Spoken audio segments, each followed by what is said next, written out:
Good morning, everyone. I want to start with a simple question. What is holding you up?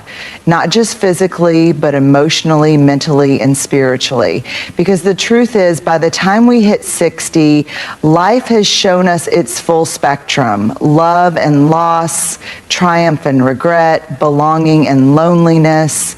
And if we're being really honest, we know that the idea of family always being there is a beautiful story, but not a guaranteed one. Now, don't get me wrong, I love my family, but as we age, we start to see that our kids have their own lives, siblings have their own struggles, and even the strongest family bonds don't always translate to daily reliable support.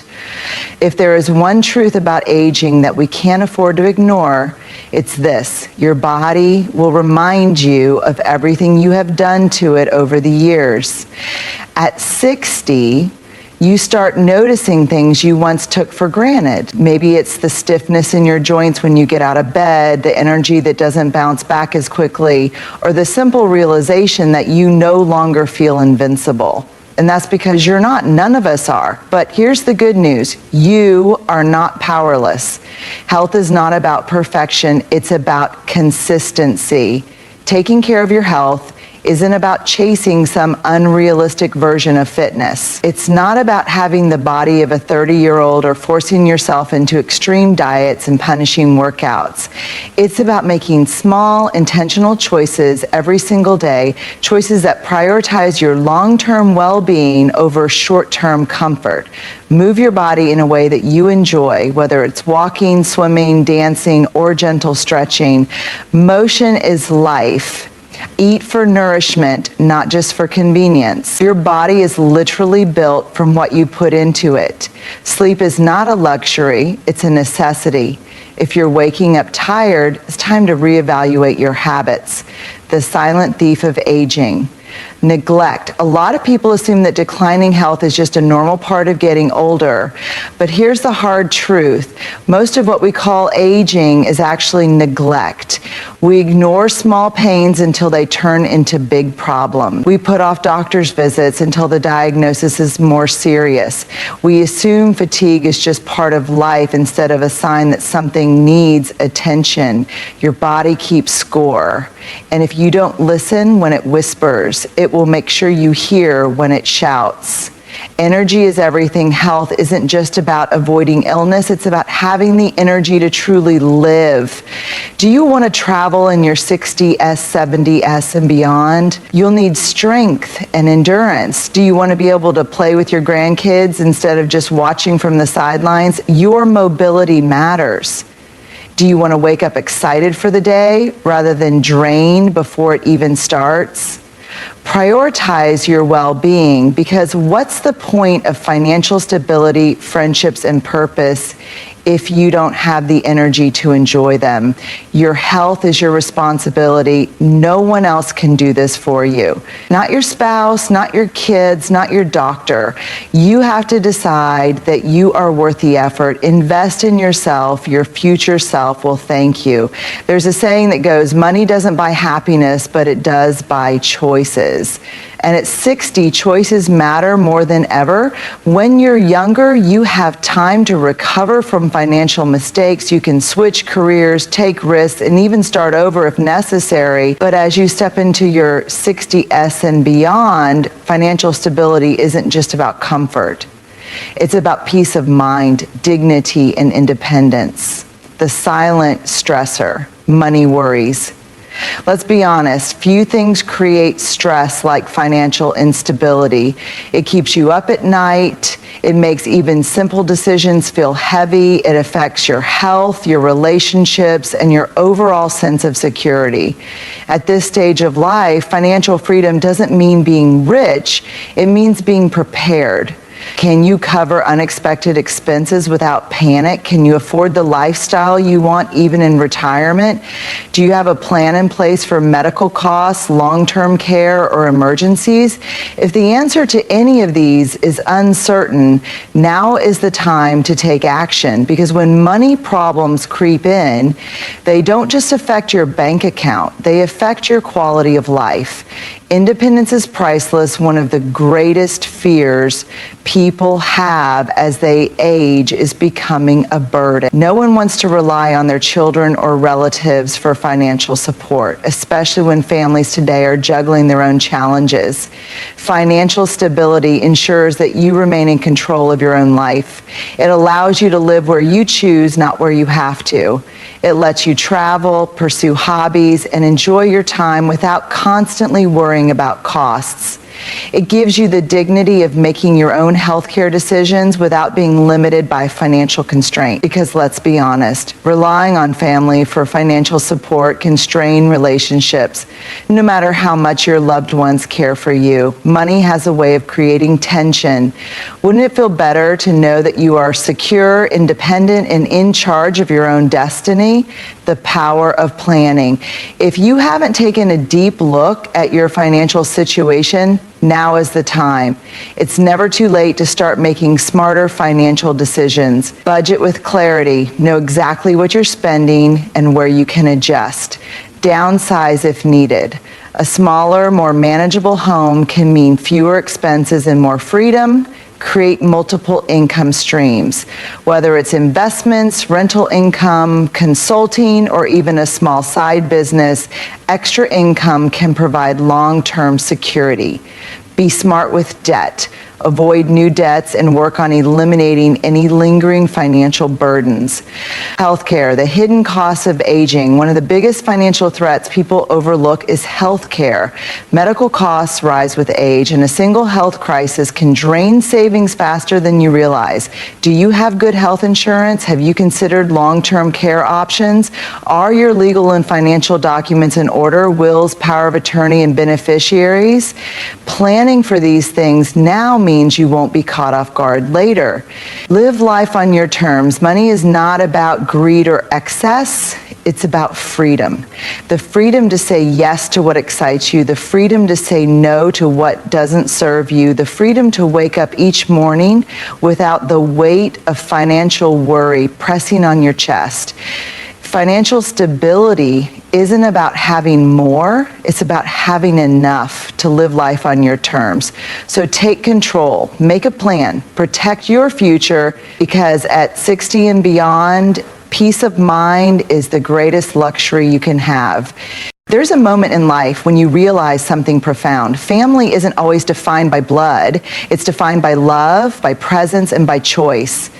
By the time you turn 60, you've seen relationships evolve. Your children, if you have them, are likely busy building their own lives. Siblings may be distant emotionally or geographically. Spouses, if you're lucky to have one by your side, are wonderful companions, but even they can't be everything. This is where friendships become one of the strongest pillars of support.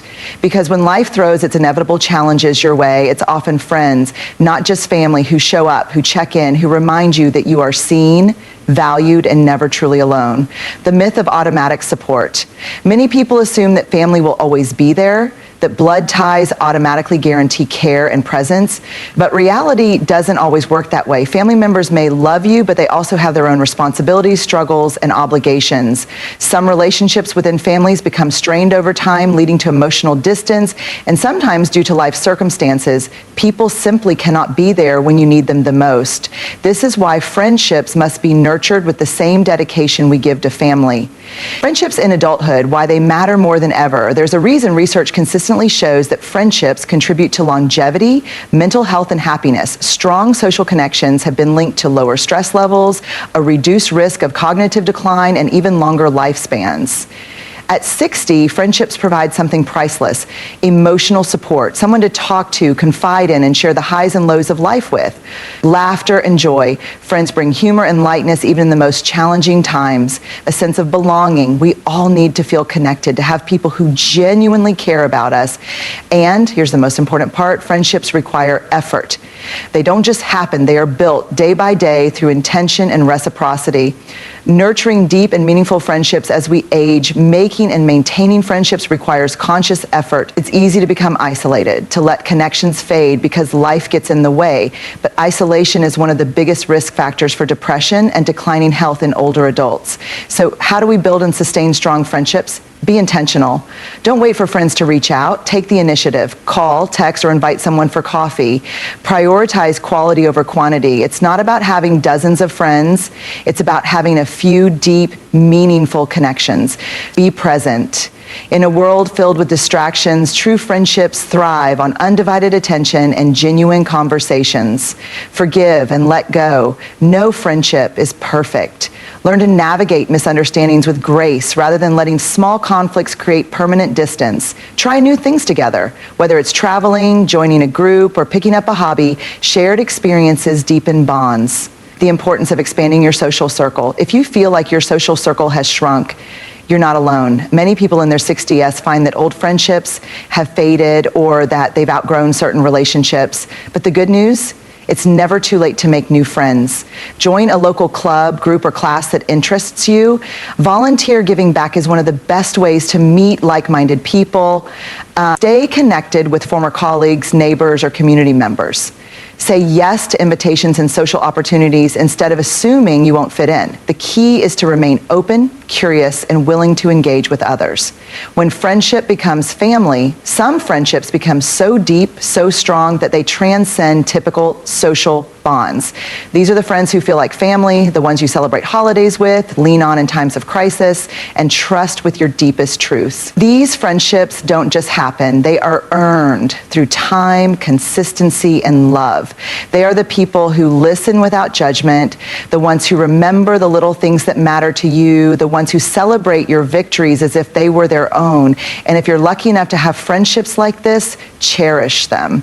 Because at the end of the day, it's not just blood that defines family. It's the people who choose to show up for you time and time again. Final thought. Loneliness is a choice, connection is too. At 60 and beyond, friendships are not just a luxury, they are a necessity. They bring warmth in moments of loneliness. They remind you that you are valued. They make the journey of aging not just bearable, but joyful. So invest in your friendships. Reach out, show up. Because in the end, the people we walk with determine how rich and fulfilling our journey will be. There comes a point in life when we ask ourselves, what now? For decades, we were defined by responsibilities, building careers, raising children, caring for loved ones, managing obligations. Our sense of purpose was often tied to what we did and who needed us. But as we reach 60 and beyond, many of those roles shift or fade away. Retirement arrives, children become independent, the pace of life slows, and this is where so many people find themselves lost, because without purpose, we don't just slow down. We start fading away, the danger of drifting. There's a reason so many people struggle after retirement. When we wake up without a clear reason to get out of bed, life starts to feel empty. The routine, the structure, the sense of contribution, it all suddenly disappears. And this is dangerous. Studies show that people who retire without a sense of purpose often experience a decline in both physical and mental health. Depression and loneliness become common when people feel they no longer have a role to play. Without a driving force, even the most active individuals can begin to feel disconnected from the world around them. But here's the truth. Purpose doesn't end just because a job does. Redefining purpose after 61, of the biggest mistakes we make is believing that purpose is something external, something that comes from a job title, financial success, or societal recognition. But real purpose is internal. At this stage in life, purpose is about fulfillment, growth, and impact, not just productivity.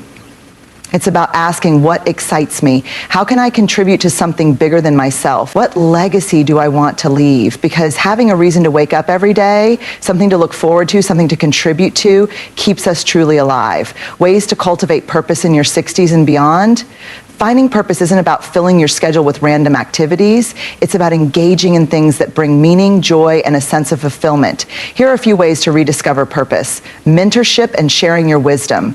You have decades of experience. Why not share it? Whether it's mentoring younger professionals, guiding family members, or teaching a skill, your knowledge has value.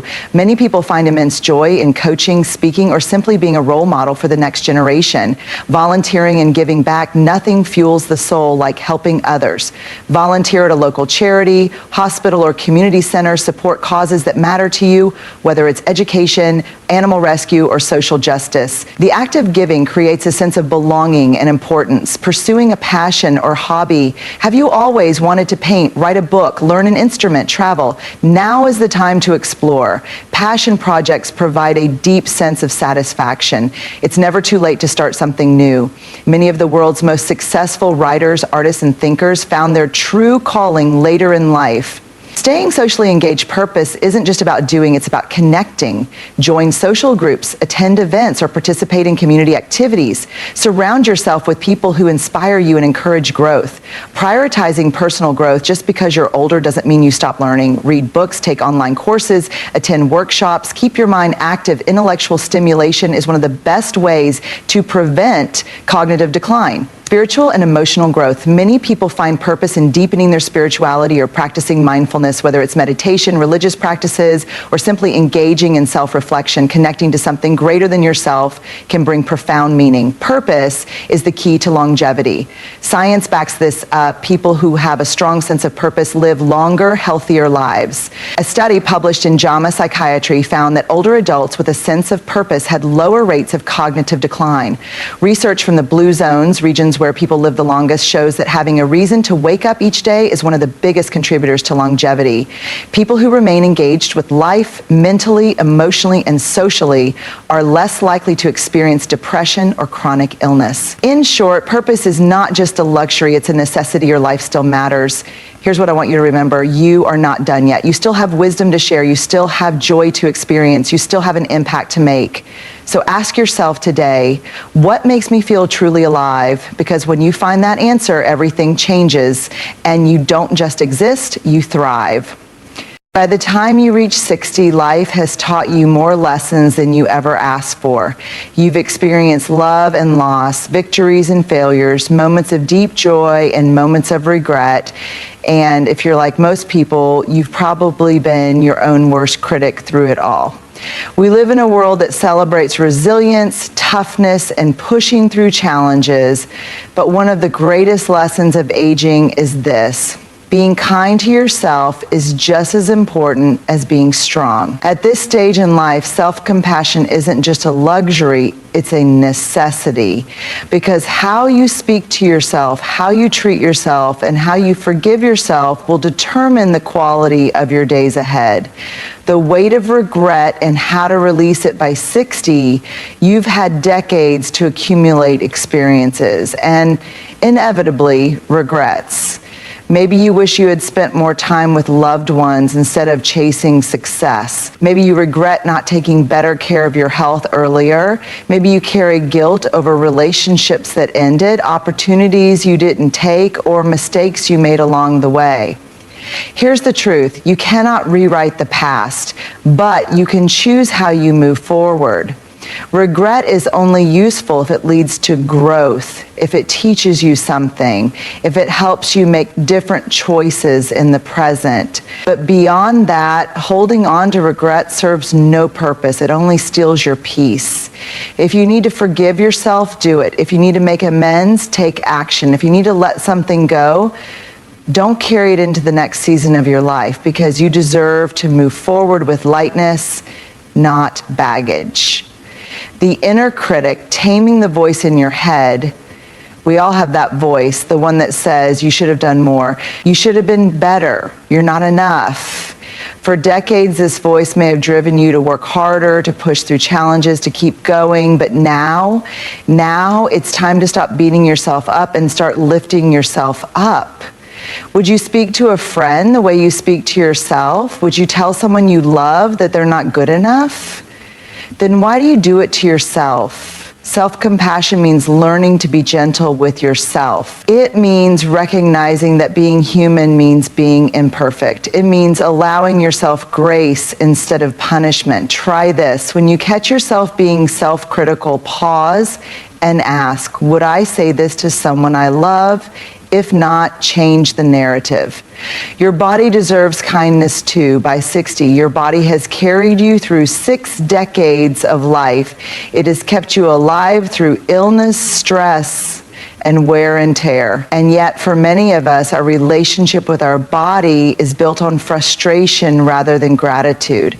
We criticize the wrinkles instead of appreciating the wisdom they represent. We focus on what we can't do anymore instead of celebrating what we can do.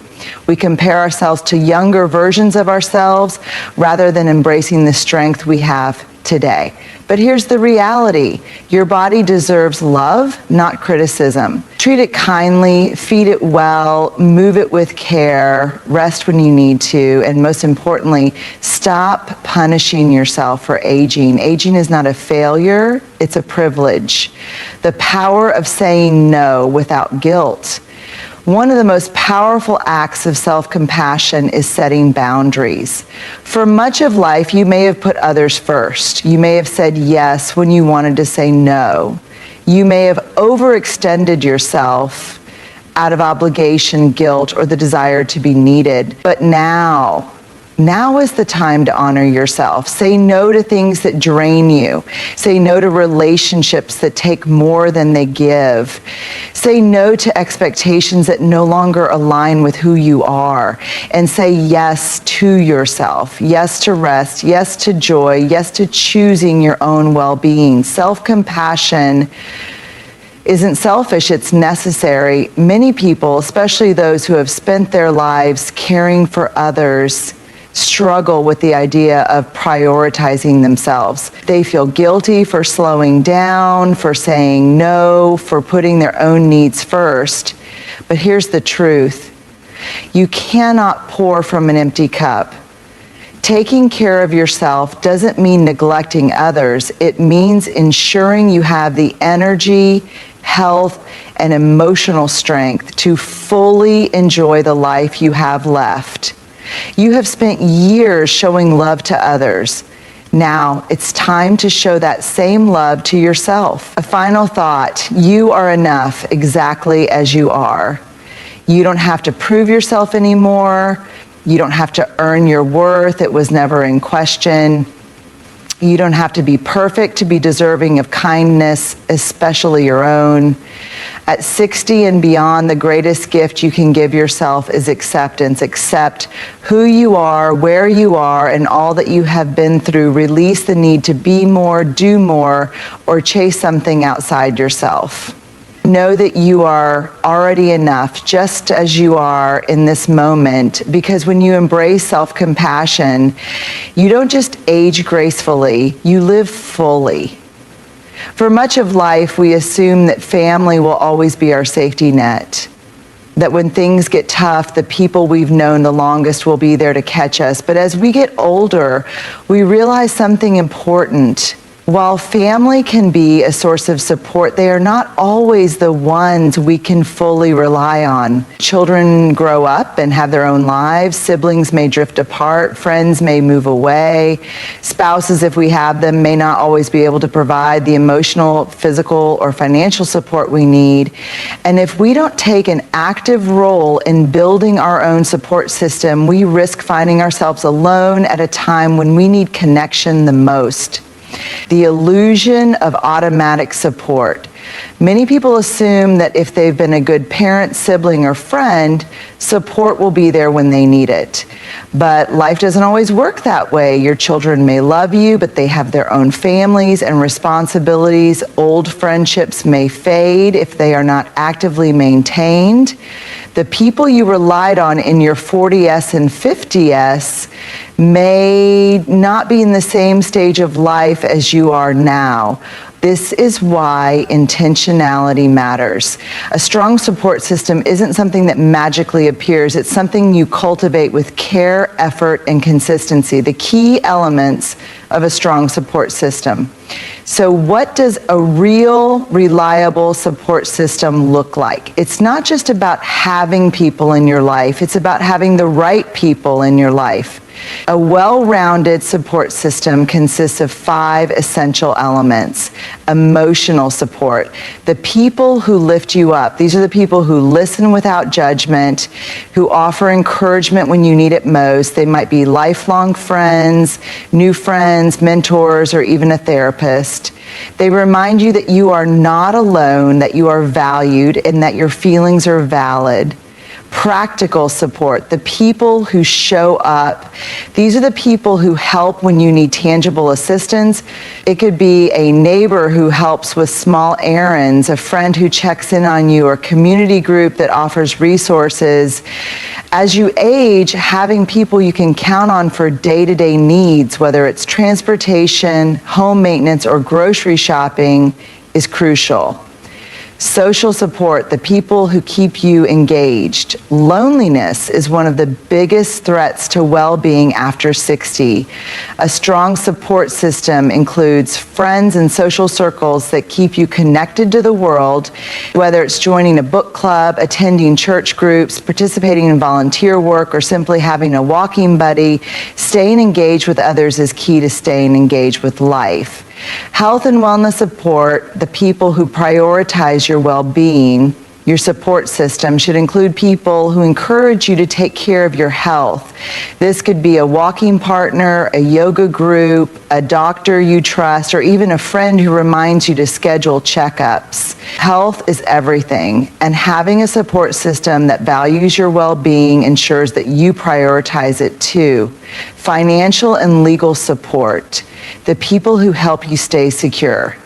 Having trusted financial advisors, legal professionals, or even, just financially savvy friends can help you navigate retirement, investments, and estate planning. As we age, financial security becomes one of the most critical aspects of independence. Aging well means planning well, and that means surrounding yourself with people who can guide you in making sound decisions. How to build your own support system. Intentionally, now that we understand what a support system should include, the question is, how do you build one? One, to take an honest look at your current support network. Who do you currently rely on? Who is truly there for you and who is more distant? What gaps exist in your support system? Self-reflection is the first step in understanding what areas of your life need more connection and support. 2, expand your social circles. Join local groups, clubs, or organizations that align with your interests. Volunteer. It's one of the easiest ways to meet like-minded people. Don't be afraid to reconnect with old friends or colleagues. Attend community events, even if it's outside your comfort zone. 3, strengthen existing relationships. Friendships, like gardens, need tending. Make an effort to reach out, check in, and nurture the connections you already have. Be the kind of friend you want to have. Show up, listen, and invest in relationships. 4, learn to ask for help. Many people struggle with asking for help because they don't want to be a burden. The reality, people want to help, but they need to know how. Being open about your needs allows others to show up for you in meaningful ways. 5, let go of relationships that drain you. Not every relationship is healthy or beneficial. If someone consistently drains your energy, makes you feel bad about yourself, or is absent when you need them, it's okay to distance yourself. Building a strong support system means surrounding yourself with people who lift you up, not weigh you down. The power of community, why you can't do it alone. As we age, independence is important, but connection is vital. Too many people isolate themselves thinking, I don't want to bother anyone. But isolation isn't just lonely, it's dangerous. It leads to depression, cognitive decline, and a lower quality of life. Humans are wired for connection. We thrive when we have people to share our burdens, our joy,